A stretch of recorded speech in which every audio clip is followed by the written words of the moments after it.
ಅಮೆರಿಕದ intelligence agency ಭಾರತಕ್ಕೊಂದು ಎಚ್ಚರಿಕೆಯನ್ನ ನೀಡಿದೆ. ಭಾರತ ಅಪಾಯಕ್ಕೆ ಸಿಲುಕಿದೆ ಎನ್ನುವಂತಹ ಭಯಾನಕ ಸತ್ಯವೊಂದನ್ನ ಇದೀಗ ಯುಎಸ್ ಇಂಟೆಲಿಜೆನ್ಸ್ ಏಜೆನ್ಸಿ ಹೊರ ಹಾಕಿದ್ದು ಭಾರಿ ಆತಂಕವನ್ನೇ ಸೃಷ್ಟಿ ಮಾಡಿದೆ. ಹಾಗಾದ್ರೆ ಭಾರತದ ಮೇಲೆ ಎರಗಲು ರಣ ಹದ್ದುವಿನಂತೆ ಕಾಯ್ತಿರುವವರ ದೇಶಗಳಾದ್ರೂ ಯಾವುವು? ಇದರಿಂದ ಭಾರತಕ್ಕೆ ಏನೆಲ್ಲ ಅಪಾಯ ಕಾದಿದೆ?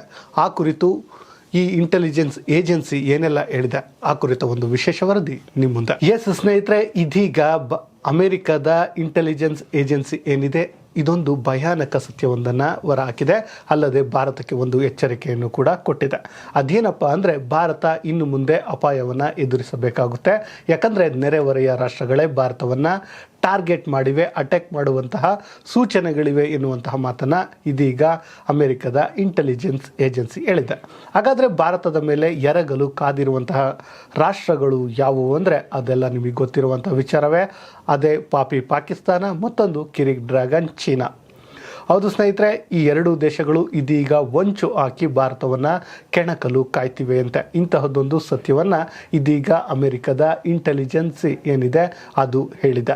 ಈ ಏಜೆನ್ಸಿಯ ಪ್ರಕಾರ 2021 ಕದನ ವಿರಾಮದ ನಂತರ ಪಾಕಿಸ್ತಾನದೊಂದಿಗೆ ಭಾರತದ ಸಂಬಂಧ ಹಾಳಾಗಿ ಹೋಗಿದೆ. ಮೇಲ್ನೋಟಕ್ಕೆ ಮಾತ್ರ ಶಾಂತಿ ನೆಲೆಸಿದ್ದರೂ ಒಳಗೊಳಗೆ ಕುದಿಯುವ ಕೆಲಸ ಆಗ್ತಿದೆ ಎನ್ನುವಂತಹ ಮಾತನ್ನು ಇದು ಹೇಳಿದೆ.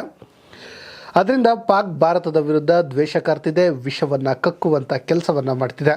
ಅಲ್ಲದೆ ಉಗ್ರರು ಕೂಡ ಇನ್ನಿಲ್ಲದ ಪ್ಲಾನ್ಗಳನ್ನು ಮಾಡಿಕೊಳ್ತಿದ್ದಾರೆ ಎನ್ನುವಂತಹ ಮಾಹಿತಿಯನ್ನು ಅಮೆರಿಕದ ಇಂಟೆಲಿಜೆನ್ಸ್ ಹೊರ ಹಾಕಿದೆ. ಇನ್ನು ಪಾಕಿಸ್ತಾನದ ಬಗ್ಗೆ ಹೇಳುವ ಅವಶ್ಯಕತೆಯೇ ಇಲ್ಲ. ಯಾಕಂದರೆ ಸ್ನೇಹಿತರೆ, ನಿಮ್ಮೆಲ್ಲರಿಗೂ ಗೊತ್ತಿರುವಂತೆ ಪಾಕಿಸ್ತಾನ ಉಗ್ರರಿಗೆ ಸಪೋರ್ಟ್ ಮಾಡುವಂತಹ ಒಂದು ದೇಶವಾಗಿದೆ. ಉಗ್ರರ ಸ್ವರ್ಗ ಅಂತಲೇ ಪಾಕಿಸ್ತಾನವನ್ನು ಕರೀತಾರೆ. ಯಾಕಂದರೆ ಭಯೋತ್ಪಾದಕರಿಗೆ ಇನ್ನಿಲ್ಲದ ಆದ್ಯತೆಯನ್ನು ಕೊಡ್ತಾರೆ. ಅದರಲ್ಲೂ ಕೂಡ ಭಾರತಕ್ಕೆ ಬೇಕಿರುವಂತಹ ಉಗ್ರರು ಬಹುತೇಕರು ಇಲ್ಲಿಯೇ ನೆಲೆಸಿದ್ದಾರೆ. ಒಂದು ರೀತಿ ಭಯೋತ್ಪಾದಕರು ಮತ್ತು ಅಲ್ಲಿನ ಮಿಲಿಟರಿಗಳು ಕೂಡ ಮಿಂಗಲ್ ಆಗಿ ಭಾರತದ ಮೇಲೆ ಅಟ್ಯಾಕ್ ಮಾಡುವಂಥ ಕೆಲಸಗಳನ್ನು ಕೂಡ ಮಾಡಿವೆ ಎನ್ನುವಂಥ ವಿಚಾರ ನಮಗೆ ಗೊತ್ತಿರುವಂಥದ್ದೇ. ಇಂತಹ ಪಾಕಿಸ್ತಾನ ಈಗ ಪಾಕಿಸ್ತಾನದಲ್ಲಿ ಒಂದು ರೀತಿ ಅತಂತ್ರ ಪರಿಸ್ಥಿತಿ ಇದೆ. ಅದರಲ್ಲೂ ಕೂಡ ಯಾವುದೇ ಪಕ್ಷ ಅಧಿಕಾರಕ್ಕೆ ಅಂದರೆ ಸಂಪೂರ್ಣವಾಗಿ ಬಹುಮತದಿಂದ ಅಧಿಕಾರಕ್ಕೆ ಬಂದಿಲ್ಲ. ಆ ಕಾರಣದಿಂದ ಅಲ್ಲಿನ ಮಿಲಿಟರಿ ಅವರನ್ನು ಕೆಳಗಿಳಿಸಿ ಅಧಿಕಾರಕ್ಕೆ ಬಂದರೂ ಅಚ್ಚರಿ ಇಲ್ಲ. ಯಾಕಂದರೆ ಪಾಕಿಸ್ತಾನದಲ್ಲಿ ಏನು ಬೇಕಾದರೂ ಆಗಬಹುದು. ಅದೇ ಕಾರಣಕ್ಕೆ ಅಮೆರಿಕದ ಇಂಟೆಲಿಜೆನ್ಸಿ ಹೇಳಿದೆ, ಒಂದು ರೀತಿ ಪಾಕಿಸ್ತಾನ ಈಗಾಗಲೇ ಸಿದ್ಧತೆಗಳನ್ನು ಮಾಡ್ಕೊಳ್ತಿದೆ ಎನ್ನುವಂಥ ವಿಚಾರವನ್ನು ಹೇಳಿದೆ. ಇನ್ನು ಇದರಲ್ಲಿ ಮತ್ತೆ ಮೆನ್ಷನ್ ಮಾಡಿರುವಂತಹ ಈ ಸಂಸ್ಥೆ ಏನು ಭಾರತದ ನರೇಂದ್ರ ಮೋದಿಯವರ ನಾಯಕತ್ವದ ಆಡಳಿತ ಏನಿದೆ ಅದು ಉಗ್ರರನ್ನು ಮಟ್ಟ ಹಾಕಲು ಏನೆಲ್ಲ ಮಾಡಿತ್ತೋ ಅದೆಲ್ಲವನ್ನು ಮಾಡ್ತಾ ಇದೆ. ಅದನ್ನು ಕಂಟಿನ್ಯೂಟಿ ಮಾಡುವಂತಹ ಕೆಲಸವನ್ನು ಮಾಡ್ತಾ ಇದೆ. ಅದೇ ಕಾರಣಕ್ಕೆ ಇದೀಗ ಉಗ್ರರು ರೊಚ್ಚಿಗೆದ್ದಿದ್ದಾರೆ ಎನ್ನುವಂಥ ಮಾಹಿತಿನೂ ಕೂಡ ಹೊರ ಹಾಕಿದೆ. ಅದರಲ್ಲಿಯೂ ಕೂಡ ಈ ಉಗ್ರರು ಏನಿದ್ದಾರೆ ಅವರು ಕಾಶ್ಮೀರದಲ್ಲಿ ಮತ್ತೆ ದಾಳಿ ನಡೆಸುವ ಸಾಧ್ಯತೆಗಳಿವೆ ಎನ್ನುವಂಥ ಮಾತನ್ನು ಕೂಡ ಹೇಳಿದೆ. ಇನ್ನು ಒಂದು ಕಡೆ ಈ ಕಡೆ ಪಾಕಿಸ್ತಾನ ಈ ರೀತಿಯ ಹೊಂಚು ಆಗ್ತಾ ಇದ್ರೆ, ಮತ್ತೊಂದು ಕಡೆ ಚೀನಾ ಕೂಡ ಇಂತಹದ್ದೇ ಹೊಂಚಿಗಾಗಿ ಕಾಯ್ತಾ ಇದೆ ಎನ್ನುವಂಥ ಮಾಹಿತಿಯನ್ನು ಕೂಡ ಇದೇ ಸಂಸ್ಥೆ ಹೇಳಿದೆ. ಹೌದು ಸ್ನೇಹಿತರೆ, 2021 ಬಳಿಕ ಏನು ಗಲ್ವಾನ್ ಪ್ರದೇಶ ಏನಿತ್ತು ಅದು ನಿಮ್ಮೆಲ್ಲರಿಗೂ ಗೊತ್ತಿರುವಂಥದ್ದು. ಭಾರತ ಮತ್ತು ಚೀನಾದ ನಡುವಿನ 4 ದಶಕಗಳ ಹಿಂದಿಗಿಂತ ಹೆಚ್ಚಿನದಾಗಿ ಒಂದು ರೀತಿ ಗಲಾಟೆ ಸಂಘರ್ಷ ಎದುರಾಗಿತ್ತು. ಇನ್ನೇನು 3ನೇ ಮಹಾಯುದ್ಧವೇ ನಡೆಯಿತು ಎಂದು ನಾವೆಲ್ಲ ಭಾವಿಸಿದ್ವಿ. ಇಂತಹ ಸಂಘರ್ಷದ ನಂತರ ಶಾಂತಿ ನೆಲೆಸಿದ್ರೂ ಕೂಡ ಆದರೂ ಕೂಡ ಈ ದೇಶಗಳ ನಡುವಿನ ತಿಕ್ಕಾಟ ಇಲ್ಲಿಯವರೆಗೂ ಕೊನೆಗೊಂಡಿಲ್ಲ. ಅದು ಮತ್ತೆ ಮುಗಿಲೇಳುವ ಸಾಧ್ಯತೆ ಇದೆ ಎನ್ನುವಂತಹ ಮಾತನ್ನು ಹೇಳಿದೆ. ಯಾಕಂದರೆ ನಿಮಗೀಗಾಗಲೇ ಗೊತ್ತಿರುವಂತೆ ಎರಡೂ ದೇಶದ ಸೈನಿಕರು ಗಡಿಯಲ್ಲಿ 50,000ಕ್ಕೂ ಅಧಿಕ ಸೈನಿಕರು ಇದ್ದಾರೆ.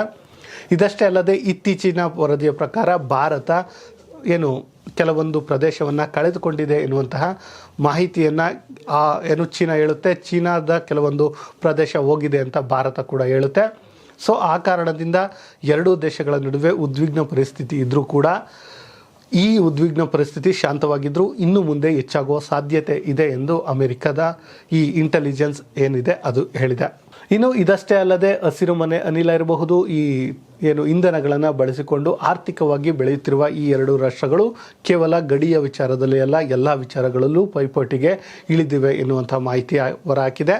ಅದಷ್ಟೇ ಅಲ್ಲದೆ ಈಗಾಗಲೇ ಏನು ವಿಶ್ವ ಮಟ್ಟದಲ್ಲಿ ಬಲಿಷ್ಠ ಆಗಲು ಪೈಪೋಟಿಯನ್ನು ನಡೆಸ್ತಾ ಇದೆ. ಅದೇ ಕಾರಣಕ್ಕೆ ಇನ್ನು ಗಡಿಯಲ್ಲಿ ಮತ್ತೆ ಉದ್ವಿಗ್ನ ಪರಿಸ್ಥಿತಿ ಏಳುವ ಸಾಧ್ಯತೆ ಇದೆ ಎನ್ನುವಂಥ ಮಾಹಿತಿಯು ಕೂಡ ಹೊರಬಿದ್ದಿದೆ. ಇಷ್ಟೆಲ್ಲ ಬೆಳವಣಿಗೆಗಳ ನಂತರ ನರೇಂದ್ರ ಮೋದಿಯವರು ಇತ್ತೀಚೆಗೆ ಸೆಲಾ ಸುರಂಗ ಏನಿದೆ ಅದನ್ನು ಉದ್ಘಾಟನೆ ಮಾಡುವಂಥ ಕೆಲಸವನ್ನ ಮಾಡಿದ್ರು. ಆ ಮೂಲಕ ಚೀನಾಕ್ಕೆ ಟಕ್ಕರ್ ಕೊಡುವಂಥ ಕೆಲಸವನ್ನ ಮಾಡಿದ್ದಾರೆ. ಅಂದರೆ ಚೀನಾ ಏನೆಲ್ಲ ಮಾಡುತ್ತೋ ಅದಕ್ಕೆ ಟಕ್ಕರ್ ಕೊಡುವಂಥ ಕೆಲಸವನ್ನ ನಮ್ಮ ಭಾರತ ಆಗಾಗ ಮಾಡ್ತಾ ಇದೆ. ನಮ್ಮ ಅಕ್ಕಪಕ್ಕದ ರಾಷ್ಟ್ರಗಳನ್ನು ಬಳಸಿಕೊಳ್ಳುವಂಥ ಚೀನಾಕ್ಕೆ ನಮ್ಮ ಭಾರತ ಕೂಡ ಅಕ್ಕಪಕ್ಕದ ರಾಷ್ಟ್ರಗಳೊಂದಿಗೆ ಉತ್ತಮ ಸಂಬಂಧವನ್ನು ಬೆಳೆಸಿಕೊಳ್ಳುವ ಮೂಲಕ ಟಕ್ಕರನ್ನು ಕೊಡುವಂಥ ಕೆಲಸವನ್ನ ಮಾಡ್ತಿದೆ. ಸೊ ಈ ಎಲ್ಲ ಬೆಳವಣಿಗೆಗಳನ್ನು ಗಮನಿಸಿರುವಂತಹ ಅಮೆರಿಕದ ಇಂಟೆಲಿಜೆನ್ಸ್ ಏನಿದೆ ಅದು ಭಾರತಕ್ಕೆ ಎಚ್ಚರಿಕೆಯನ್ನು ಕೊಟ್ಟಿದೆ.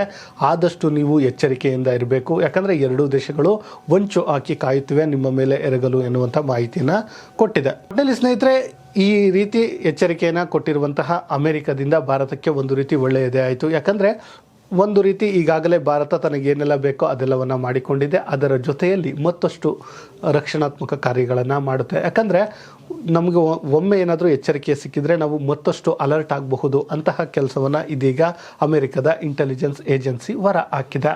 ಒಟ್ಟಿನಲ್ಲಿ ಸ್ನೇಹಿತರೆ, ಚೀನಾ ಆಗಿರಲಿ ಪಾಕಿಸ್ತಾನ ಆಗಿರಲಿ ಯಾವುದೇ ದೇಶವಾದರೂ ಕೂಡ ಭಾರತವನ್ನು ಮುಟ್ಟೋದಕ್ಕೆ ಅಷ್ಟು ಸುಲಭ ಅಲ್ಲ. ಯಾಕಂದರೆ ಈ ಹಿಂದೆ ಇದ್ದಂತಹ ಭಾರತ ನಮ್ಮ ದೇಶವಲ್ಲ. ಇದೀಗ ಭಾರತ ಬದಲಾಗಿದೆ, ಬಲಿಷ್ಠವಾಗಿದೆ. ಯಾವುದೇ ದೇಶ ಅಟ್ಯಾಕ್ ಮಾಡಿದರೂ ಆತಕ್ಕೆ ಪ್ರತಿರೋಧವನ್ನು ವ್ಯಕ್ತಪಡಿಸುವಂಥ ಶಕ್ತಿ ಭಾರತಕ್ಕಿದೆ. ಅವೆರಡು ದೇಶಗಳ ಮೇಲೆ ಗೆಲುವು ಸಾಧಿಸುವಂಥ ಶಕ್ತಿ ಕೂಡ ಭಾರತಕ್ಕಿದೆ. ಇಂತಹದ್ದೇ ಸುದ್ದಿಗಾಗಿ ಸದಾ ನೋಡ್ತಾ ಇರಿ ಲೈವ್ ಟಿವಿ ಕನ್ನಡ.